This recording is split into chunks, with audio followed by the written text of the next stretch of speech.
Salam, əziz izləyicilər. Fəlsəfə tarixi dərsindəyik. Fəlsəfənin qısa tarixi dərsindəyik. Keçən dərsdən bir dənə sual gəlib, onu səsləndirək ilk öncə. Burada yazılıb. Deməli, sual bir izləyicimizdən bizə ünvanlanıb. Sualda bildirilir ki, qısa xülasə olaraq deyim, sualda bildirilir ki, insan bəzən fərqinə varmamağı, yəni cavabsız suallara, yəni cavab tapmadığı zaman insanda bir narahatçılıq hissi yaranır, bir boşluq hissi yaranır və buna səbəb nədir kimi sual verilir. Yəni bu necə yenə bilərik? Belə bir sualdır. Bu suala mən belə cavab verim, dəyərli izləyicilər. Ümumiyyətlə, belə deyək ki, bəzən cavabsız sualların cavabı da elə o sualın cavabının olmamağıdır. Yəni, bəzən biz özümüzü belə, yəni bu narahatçılıqdan biz özümüzü belə azad edə bilərik ki, İnsan anlasın ki, o cavabsız sualın əslində cavabı yoxdur. Yəni o cavabsız sualın da cavabının əslində həmin sualın cavabının olmamasıdır. Buna diqqət yetirməliyik və insanın bunun səbəbi də var əslində. İnsanın bir maddi tərəfi var, bir də mənəvi tərəfi var, fitrəti tərəfi var. İnsan belə deyək ki, İnsan ali bir varlıqdır. İnsan həqiqətən də insan ruhu sonsuz bir varlıq olduğu üçün bəzən cavabsız suallar bu səbəbdən onu narahat eləyə bilər. Amma necə ki insan bu dünyada bu məhdud ağılla sonsuzluğu necə başa düşə bilmirsə və bu da onda narahatçılıq hissi doğurursa, bu zaman belə deyək ki, belə sualların da cavabı əslində onun cavabının olmamasını bilməyimizdir. Yəni çünki bəzən bu narahatçılıqlar insan həqiqətən çox dərindən sarsa, çox huzursuzlaşdıra bilir. Bunun qarşısını almaq da olduqca mühüm bir prosesdir, çox lazımi bir şeydir. Ona görə tövsiyə edirəm ki, bu cavabsız sualların üzərində çox dayanmamalıyıq və bizə lazım olan şeyləri öyrənməliyik. Mən bunu əvvəlki dərslərdə də demişəm, yenə təkrar eləyirəm. Həzrət Əlinin də bir sözü var ki, sənin hər şeyi öyrənməyə ömrün yetməz. Bircə dənə bu söz bəsdir, dəyərli dostlar, dəyərli izləyicilər. Bircə dənə bu söz bəsdir. Elə bu sualın da cavabı budur elə. Bir sözü var Həzrət Əlinin, sənin hər şeyi öyrənmənə ömrün çatmaz. Amma sənə lazım olan şeyləri öyrənməyə ömrün çatar. Dəyərli izləyicilər, sonda mən bir elan da verəcəm. İnşallah o elanı da bir gözdən keçirməyinizi, elə dostlara da dinləməyinizi xahiş edirəm. Bugün vaxtımız qısadır. Vaxt orada məhdud göstərilib, yazılıb. Ona görə birbaşa tez giriş elədik. Ona görə bura qədər hər şey aydındırsa, sizin də başqa yoxdur, bayaq danışdınız, başqa sualınız yoxdursa, mən istəyirəm ki, keçim videomuza. Bu sualın əslində cavabını keçən dərsdə də biz vermişdik, amma belə deyək ki, Avqustin yenə də verməyimiz problem deyil. Həm özümüz də təkrarlamış oluq. 1, 2, 3. Boetsi. Bugün Avqustindir. Avqustin haqqındadır bizim danışığımız. Amma Avqustin bu mövzudan danışmazdan əvvəl bizim əsas bir mövzumuz var. Dəyərli izləyicilər, diqqətlə qulaq asmağınızı xahiş edirəm. Ümumiyyətlə, biz dedik ki, bura qədər biz mühüm nəticələr almışıq. Həqiqətən də ki, insan ali varlıqdır. İnsanın belə deyək ki, metafizik tərəfi var, insanın ülvi tərəfi var, insanın ali tərəfi var, mənəvi tərəfi var və təbii ki də bunun yanında da maddi tərəfi də var. Yəni keçici şeylər də insan istəyir. Yəni qalıcı olmayan şey, nə mənada deyirəm? Yəni maddi tərəf də nə deməkdir? Yəni məhdud şeyləri də insan istəyir. Yəni insanın maddi və mənəvi tərəfini biz belə müəyyən etməliyik ki, insanın mənəvi tərəfi, yəni ruhu əbədi xoşbəxtliyi istəyir. Amma insan bədəni bu məhdud dünyada təbii ki, məhdud şeyləri istəyə bilir. Bugün bunu danışaq. Bugün yeni bir mövzuya qədəm qoyuruq. Bu mövzu həqiqətən də biraz çox dərin və çox gözəl bir mövzudur. Bayaq sizdən qabaq dostlarla da danışırdım. Deyirəm ki, biraz get-gedə dəyərli dostlar, özüm də daha çox artıb oxumalarım, biraz artıq çətinləşmə yolunda davam edirik. Artıq get-gedə elə bu dərsdən etibarən biraz dərslərimiz pillə-pillə çətinləşməyə doğru gedir. İnşallah Allah qismət eləyər, üstəsindən gələrik inşallah. Demək, bugün səbəb-nəticə qanunu və dinlə fəlsəfə bir-biri ilə ziddirmi? Bu mövzu ətrafında danışmaq istəyirəm, dəyərli izləyicilər. Səbəb-nəticə qanunu haqqında mən əvvəlki verilişlərimizdə qısa da olsa elə belə söz kimi deyinmişəm, amma elə başa düşür ətraflı izah verməmişik. Ona görə səbəb-nəticə qanunu və dinlə fəlsəfə ziddirmi? Bu mövzu ətrafında mən istədim ki, bir çıxış eləyək inşallah. Belə başlamaq istəyirəm. İnsanın, ümumiyyətlə, insanın bir zehni tərəfi ki var. Yəni, insanın zehni, fəaliyyəti ümumiyyətlə səbəb-nəticə qanunu əsasında qurulmuşdur. Səbəb-nəticə qanunu üzərində qurulmuşdur. Yəni, bu çərçivədə qanun qurulmuşdur. Bu çərçivədə amma belə deyək ki, bu çərçivədə bəzi həqiqətlər ki var, insanlar bunu heç bir dəlil və sübut olmadan dərk edir, qəbul edir. Səbəb və dəlilsiz şəkildə bunu qəbul edir. Və bu da fəlsəfədə buna da əvvəliyyat qanunu deyil, əvvəliyyat adlanır bu. Yəni Farabi və sair kimi digər bizim klassiklərimiz, şərq fəlsəfəsinin nümayəndələri bunu həmişə müdafiə ediblər. Yəni bəzi dəlillər ki var, bəzi şeylər ki var, onları biz səbəbsiz, şərtsiz və dəlilsiz şəkildə dərk edirik. Yəni onu dərk etmək üçün, qəbullanmaq üçün, anlamaq üçün, bilmək üçün əlavə heç bir sübuta, səbəbə, dəlilə ehtiyac yoxdur. Misal olaraq nə deyə bilərik? 2 birdən böyükdür. Məsələn, maşın evdən, ev maşından böyükdür. Və ya maşın evdən kiçikdir. Bütöv hissədən böyükdür. Bütöv hissədən böyükdür və s. kimi. Yəni, burada əlavə bir sübuta ehtiyac var. Kim deyə bilər? Qardaş, bir səbəb var. Bunun nə səbəbsə, nə danışırsan? Nə sübut eləyim? Məsələn, gözünlə görürsən dana.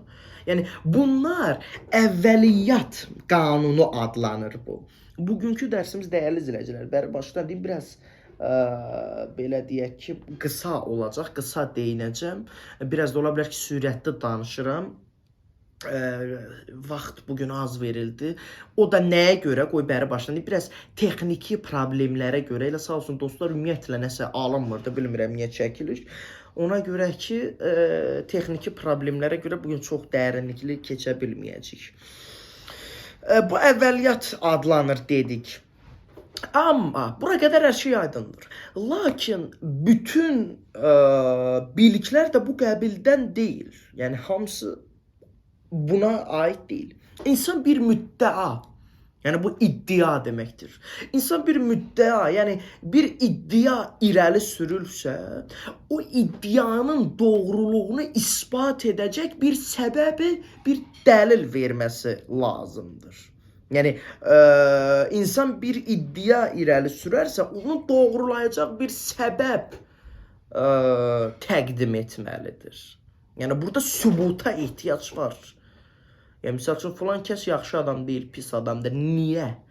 Sənə deyir, yox, ürəyim deyir ki, misal üçün bu pis adamdır. Yox, bu doğru deyil. Yəni sən onun doğrudan da pis adam olduğunu doğrulayacaq bir səbəb təqdim etməlisən, bir səbəb irəli sürməlisən. Burada ehtiyac var. Sübuta, dəlilə, isbata burada ehtiyac var.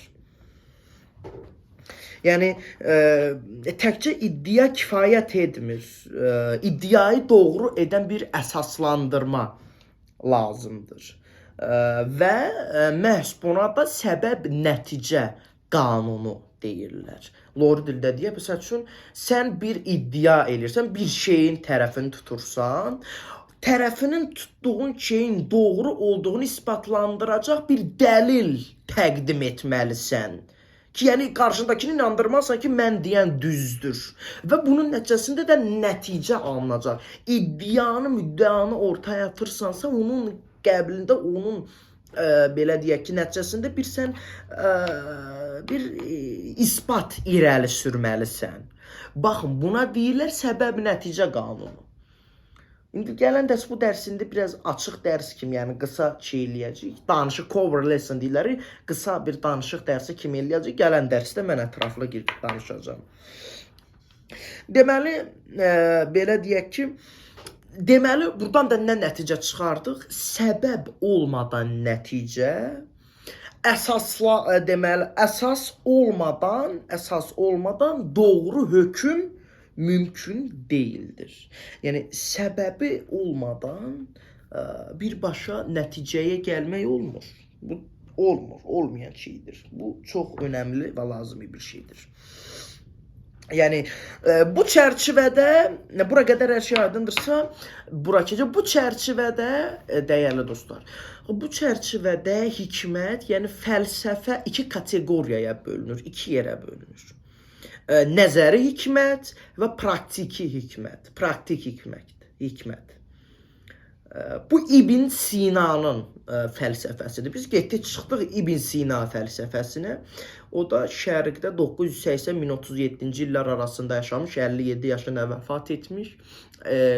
Orta əsrin ən böyük təbiblərindən biri olmuşdur. Eyni zamanda filosoflarından. İndi biz getdik İbn Sina fəlsəfəsinə. Dedik ki, İbn Sina'ya görə fəlsəfə, indi o dinlə belə deyək ki, səbəb-nəticə qanunu qutardım. Gəldik indi dinlə fəlsəfənin ziddirmi, zidd deyilmi bu sualın cavabına. Fəlsəfə, İbn Sina'ya görə fəlsəfə iki yerə bölünür. Bu nəzəri hikmət, bir digəri də praktiki hikmət adlanır. Nəzəri hikmət varlıqlardan bəhs edir. Və burada heç bir əməl yoxdur. Yəni əməl həyata keçirilmir. Sadəcə öyrənib dərk etmək lazımdır. Yəni nəzəri hikmətin məqsədi öyrənmək və dərk etməkdir, belə kitab dilində desək. Yəni burada öyrəndiyini tətbiq etmək tələb olunmur nəzərdə. Bu Allahın varlığı, kainatı, mahiyyəti, ruhun təbiəti kimi məsələlər bu sahəyə aiddir. Yəni bu bilik insanın idrakını genişləndirir və varlığı anlamağa çağırır. Yaxşı, bura qədər hər şey aydındır. Praktik hikmət nədir? Praktik hikmət isə artıq əməli sahəyə aiddir ki, burada artıq o öyrəndiklərini tətbiq etməyə başlamalısan. Praktik hikmət də bunu dəstəkləyir. Yəni bu bilirsiniz nəyə oxşur? Elə bil ki, bir yolda addım atacaqsansa, İlk öncə o yolu tanımalısan, o yolu qavramalısan, bir çəkməlisən, tərəzidə baxmalısan, o yolu anlamalısan, dərk etməlisən və daha sonradan görürsən ki, bu yol doğru yoldur, daha sonra addımlamalısan. Yəni addımlayıb düşünmə. O əvvəllər də mən deyirdim, insanlar iki yerə bölünür. Yəni ağıllı insanla ağılsız insanın fərqi ondan ibarətdir ki, ondadır ki, ağıllı insan düşünür, sonra danışır. Ağılsız insan danışır, sonra düşünür ki, bu artıq o deyil. Bizim böyük şəxsiyyətlərində bir dənə söz var ki, artıq söz ağzından çıxsa, artıq sən sözün əsirisən. Yəni söz ağzından çıxmamışdan əvvəl söz sənin əsrin idi. Artıq söz ağzından çıxdısa, sən sözün əsirisən.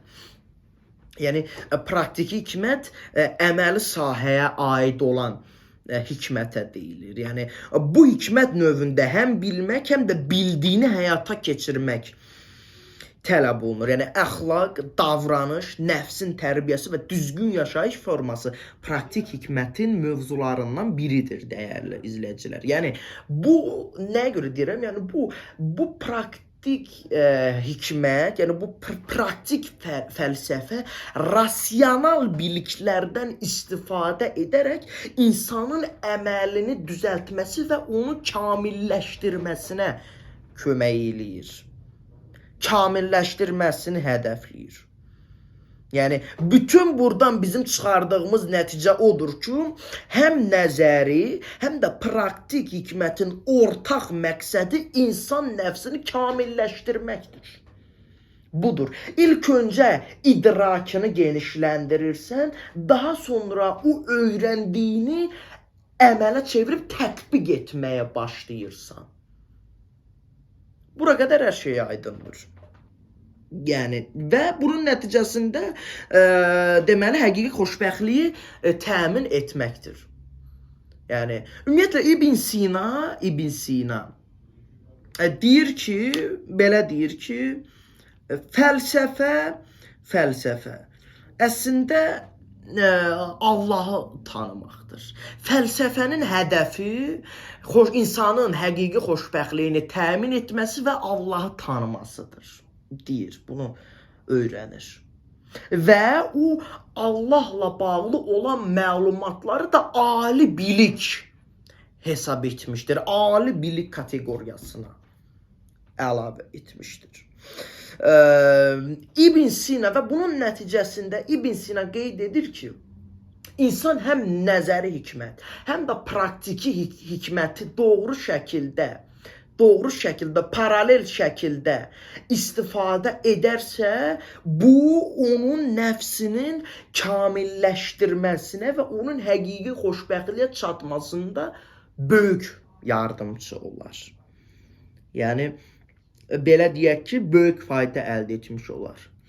Yəni fəlsəfə təkcə quru bilikdən ibarət deyil, insanın daxili inkişafını təmin edən bir yol olmasıdır əslində.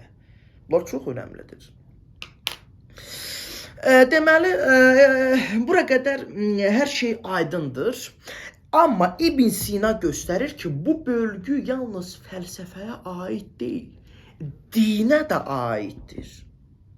Yəni, nə demək istəyirəm? Dinin də praktiki və nəzəri tərəfləri var.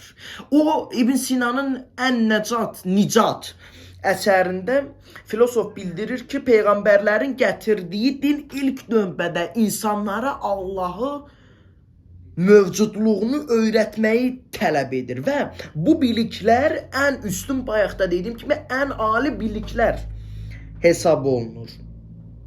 İndi fəlsəfənin praktik, belə deyək ki, fəlsəfənin nəzəri və praktik tərəflərini bildik. Bura qədər hər şey aydın oldusa, indi isə dinin praktik və nəzəri tərəflərinə baxaq. Demək, dinin praktik, deməli, dinin, belə deyək ki, dinin nəzəri tərəfi ilk öncə. Dinin nəzəri tərəfi ilk öncə insanın Allahın mövcudluğunu öyrənməsidir. Quran-ı Kərimi öyrənməsidir. Allahı öyrənməsidir. Yəni Allah, şükürlər olsun Allaha, Allah özü barədə bizə kifayət edəcək dərəcədə məlumatlar vermişdir və bizim ilk öncə nəzəri tərəfdən bu bilikləri bilməyimiz lazımdır ki, bu biliklər də ən üstün bilik, elmi dildə desək, ali biliklər adlanır. Yəni bunu öyrən, idrak, öyrən, belə loru dildə desə, öyrən, yəni Quran, hədis, fıqh, kelam, təfsir, Quran, hədis, bunları bildir, öyrən. Bu nəzəri tərəfidir dinin. Dinin praktiki tərəfi isə nəfsi kamilləşdirməkdir. Bu da nətər olur? İbadətlər, əxlaq və düzgün həyat tərzi yaşamaq bu sahəyə daxildir. Və belə deyək ki, bütün bunları birləşdirdiyimiz zaman biz görürük, yəni bu praktiki tərəf də artıq əməl etməkdir. Öyrənmə ilk öncə namaz qılmaq olur. Öyrəndikdən sonra artıq əməldə göstərməyə başlayırsan, ibadət etməyə başlayırsan ki, bu da səni ucalığa doğru aparır. Yəni nəfsinə yox deməyi bacarırsan. Bu da nəfsinə yox deməyi bacaran insan da nəinki şücaətli, ən şücaətli insan hesab olunur. Bura qədər belə nəticə aldıq. Mövzu və məqsəd baxımından dinlə fəlsəfə bir-birinə zidd deyil. Hər ikisi insanı kamilləşdirməyə yönləndirmir. Biz şərq fəlsəfəsinin yolundan gedirik, dəyərlizə. Bunu da deyim, sonra mənə deməsinlər ki, misal üçün gedib qərb mütəfəkkirlərinin fikirlərini deməsinlər ki, belə bil, biz şərq fəlsəfəsinin yolu ilə gedirik. Amma əmin olun, onlarda da hədəf xoşbəxtlikdir. Demək, kamilliyə yönəltmə. Deməli, İbn Sina təlimində metod baxımından ayrı-ayrı sahələr kimi dəyərləndirilir. Bəli, fəlsəfə və din ayrı-ayrıdır. Amma bir-birinə zidd deyil. Yəni, belə baxsaq əslində, yəni doğru şəkildə istifadə etsə, doğru tərəfdən, pozitiv, doğru tərəfdən baxsaq, hər ikisi də eyni hədəf yolunda ilərləyir. Yəni, bu çərçivədə nəticə etibarilə həm fəlsəfə, həm din insanı səbəb-nəticə əlaqəsi çərçivəsində düşünməyə, nəfsini tərbiyə etməyə və kamilliyə doğru istiqamətləndirməyə xidmət edir. Yəni, əsl məqsəd isə insanın həm ağıl, həm əməl baxımından yetkinləşməsi və həqiqi xoşbəxtliyə çatmasıdır. Ümid edirəm, dəyərli insanlar, gözəl insanlar, bura qədər hər şey sizə aydın olmuşdur. Yəni, biz buradan belə nəticə çıxarırıq ki, dinlə fəlsəfə bir-birinə zidd deyil, əksinə ikisi də eyni hədəf yolunda addımlayan, eyni hədəfi hədəfləyən ayrı-ayrı sahələrdir və bizim indi bu danışdığımız nəzəri praktiki hikmət və bu İbn Sina fəlsəfəsinə əsaslanır. Biz onun görüşünü sizə bildirmiş olduq.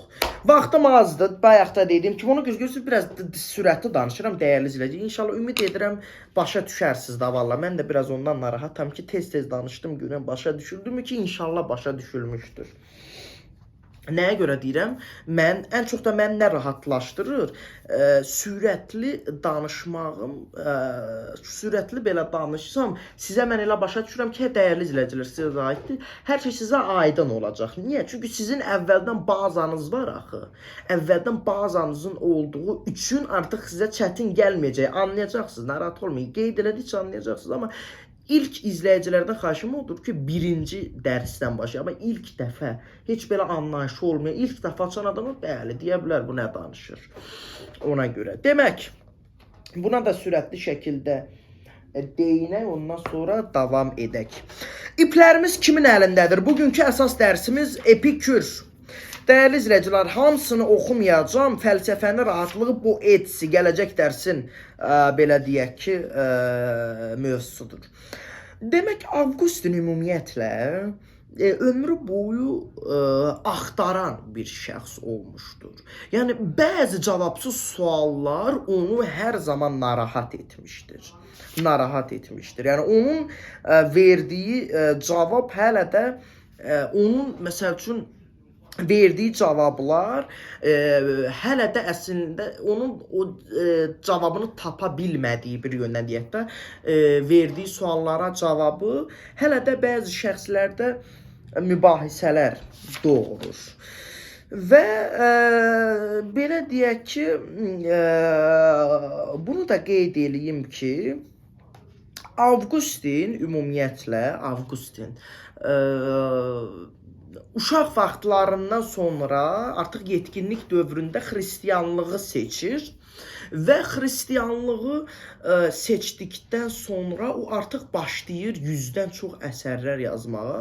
Bəzi cavabsız sualları öyrənməyə başlayırdı, amma bir çox cavabsız suallar həqiqətən onu narahat edirdi. Hətta onun burada belə bir sözü var, dəyərli insanlar.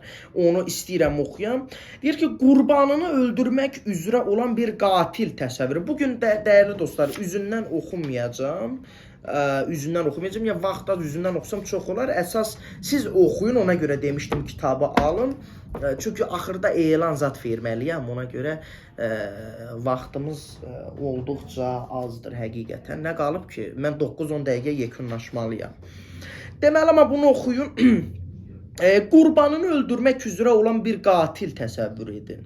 Əlindəki xəncəri havaya qaldıraraq o qurbanının başını üzərini kəsdirib.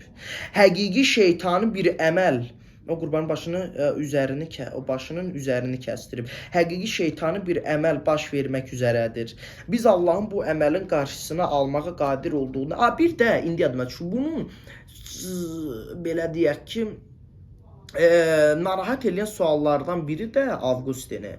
Niyə yer üzündə pisliklərin olmasıdır? Yəni, çünki əksər dinlərdə, bütün dinlərdə də, demək olar ki, əksər dinlərdə də bu müdafiə olunur ki, Allah olduqca təbii ki, elədir, rəhman olandır, rəhim olandır, hər zaman yaradılmışların ən üstünüdür və yaxşılığın tərəfindədir. Amma onu belə deyək ki, narahat edən sual da niyə pisliklərin, niyə belə pis şeylərin baş verməsi, yəni səbəbi nədir? O bunu haqqında çox düşünürdü. Demək, bunun üçün qatilin beynində sadəcə bir neçə neyronun xəfif və fərqli titrəyişi də yetərlidir. Və ya hər dəfə kimsə xəncərini havaya qaldırıb başqa birisini öldürmək istəyəndə Allah həmin xəncərinin tiyəsini yumşaldanda ona rezinə çevirə bilər. Belə olarsa heç kim xəsarət almazdı. Allah hər şeydən xəbərdar olduğu üçün baş verən hər şeydən agah da olmalıdır. Heç nə onun nəzərindən yayına bilməz və o bədbəxtliklərin baş verməsinə razı olmamalıdır. Çünki bu son dərəcədə xeyirxah olmağın tərkib hissəsidir. Bütün bunlara baxmayaraq qatillər öz qurbanlarını hələ də öldürürdülər. Oxuyaq, biraz da oxumağa keçək, öldürürdülər. Polad xəncərlər əsla rezinə çevrilmir, şimşək çaxmır, göy guruldamır, silah möcüzəli bir şəkildə qatilin əlindən yerə düşmür. Son anda qatil heç fikrini dəyişmir. Belə deyək ki, bəs nə baş verir axı? Bu məşəqqətin klassik problemidir. Allahın niyə belə şeylərə yol verdiyini izah etməyin problemi. Hər şeyi Allah yaradıbsa, o halda şeytan da Allahdan gəlibdir. Hansısa bir mənada Allah buna qarşı çıxmalıydı. Gənc yaşlarında Avqustin Allahın münasibətlərin baş verməsini dilədiyinə inanmaqdan imtina edirdi. O manixeist idi. Manixeizm isə indiki İran ərazisində yaranmış bir din idi. Maniçilər Allahın mütləq gücə malik olmadığına inanırdılar. Bunun əvəzinə xeyir və şər arasında əbədi mübarizə gedir. Bu dinə əsasən Allah və iblis hər şeyə nəzarət uğrunda daim mübarizə aparırlar. Hər ikisi olduqca güclüdür və heç biri digərini yenə bilmir ki, tam və qəti qələbə çalsın. Müəyyən vəziyyətlərdə, indi buraları keçək, deməli, Bu ilk başlarda bunu düşünürdü. Halbuki bu belə deyil. Yəni çünki insan Allah insanı həm özgür iradə vermişdir. Yəni Allah bütün elədiyi günahların hesabını axirət meydanında soruşacaq. Təbii ki, bu dünyada da olub, soruşduğu vaxtlar olub, amma yəni insanı belə deyək ki, insanın o deyirləri ipləri insana vermişdir ki, bu yöndə, yəni nə mənada ki, yəni heç bir kənar müdaxilə eləmir. Heç bir kənar müdaxilə eləmir ki, çünki necə ki belə deyək, yəni insan hər şey özündən asılıdır. Bu imtahan kimi, necə ki imtahanda heç bir müəllim kömək eləmir, hamısını özün yazmalısan.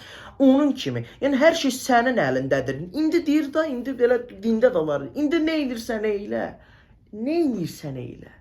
Pis də eləsən özünə, yaxşılıq da eləsən özünə. Amma vaxtı gələndə, hesab kitab saatı gələndə, onda mən səndən bunu soruşacağam, deyir dəyərli insanlar. Bax, bu var. İndi sonraki illərdə Avqustin maniçilik yanaşmasından uzaqlaşır.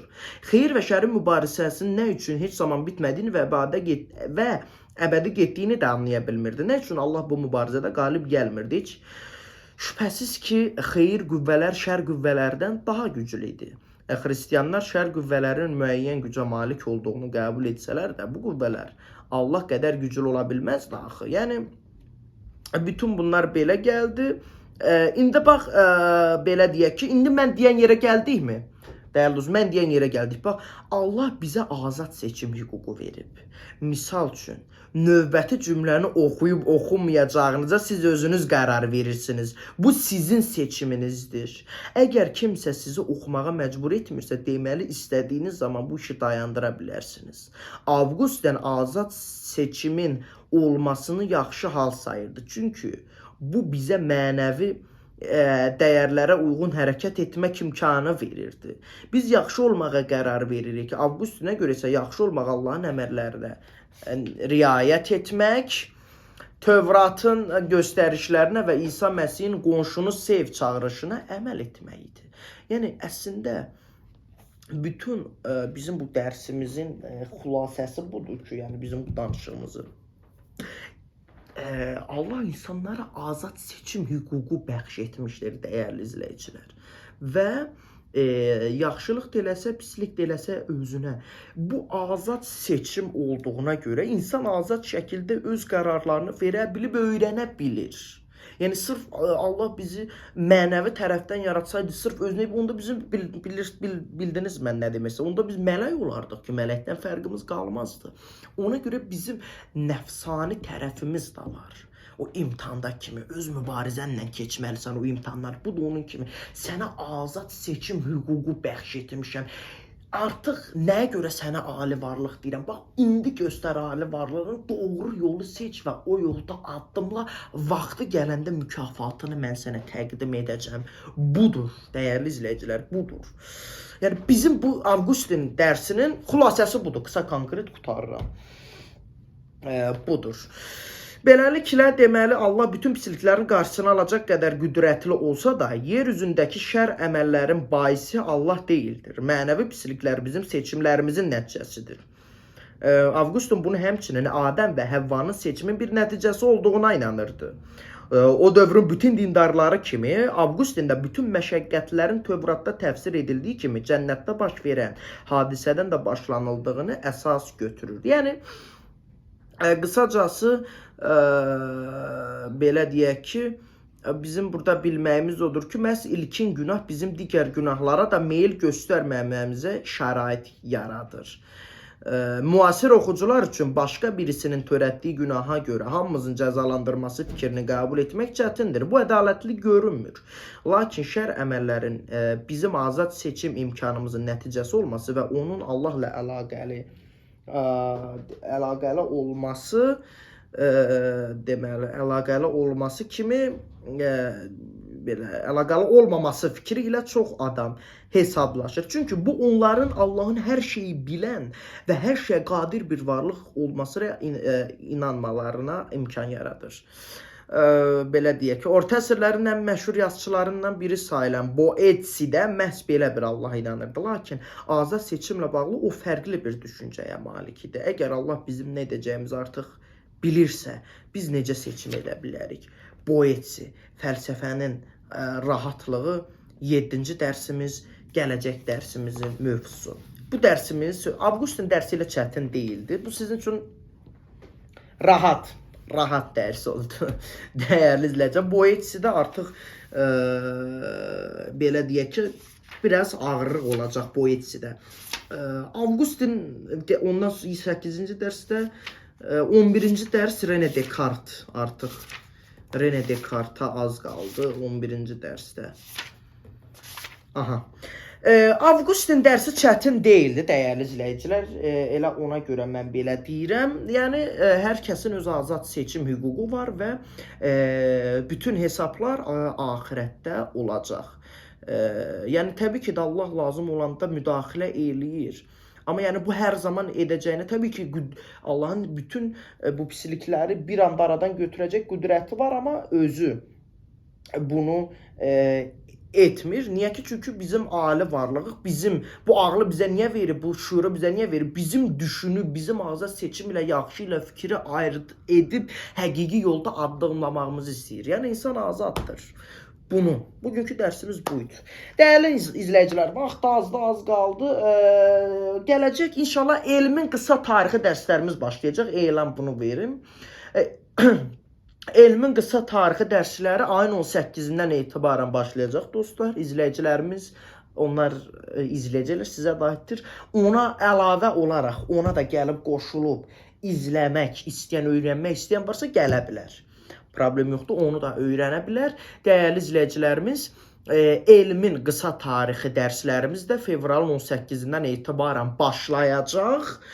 Həftədə 2 dəfə mən ayırmaq istəyirəm, nə mənada? Yəni, həftədə 1 dəfə, yəni həftədə 2 dəfə, biri elmin qısa tarixi dərsləri olacaq, biri də fəlsəfənin qısa tarixi dərsləri olacaqdır. İnşallah bizi izlədiyiniz, dinlədiyiniz üçün təşəkkür edirəm. Qaranlıq qalan yerdə olsa yenə dediyim kimi bildirərsiniz, dəyərli izləyicilər.